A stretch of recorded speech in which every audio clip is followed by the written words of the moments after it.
Tonight, a plan from the feds and New Jersey to try to take on the lead crisis. Yes, it's multifaceted, and the goal here is to make the state's water system lead-free within 10 years. CBS 2's Jessica Moore here with the latest. Jess? Well, Christina Maurice, Governor Murphy is asking voters to approve $500 million to start removing lead water lines across the state. It's just one of 19 recommendations he's making to reverse what he calls the lead crisis in New Jersey.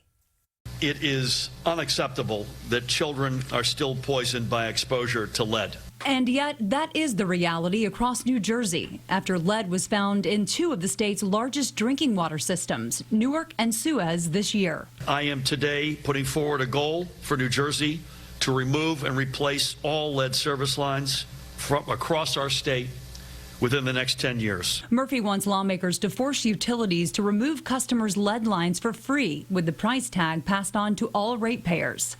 He also wants the legislature to require homeowners to have and disclose inspections for any lead contamination at the point of sale or rent. And just as we require children to receive prescribed vaccinations before they enter a child care setting or begin their public school educations, we must similarly require children to be tested for lead exposure. New Jersey Senate President Steve Sweeney, often at odds with Murphy, says he welcomes the governor's plan, adding, quote, "We will give all of the proposals that need legislative approval serious consideration and work with the Assembly and the administration to get them done."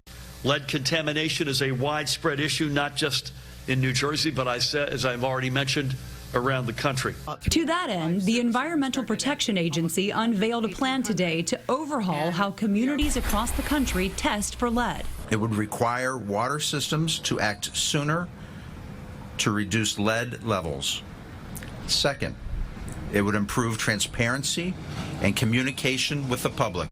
Today's announcement comes nearly 3 decades after the agency last updated its lead and copper rule with what it calls a more proactive and holistic approach.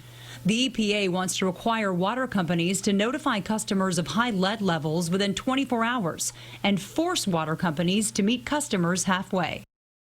That means the water companies would split the cost of replacing the lines with customers. However, Murphy's plan for New Jersey only supersedes that, requiring water companies to cover the entire cost initially and then recovering that money from all users. Maurice?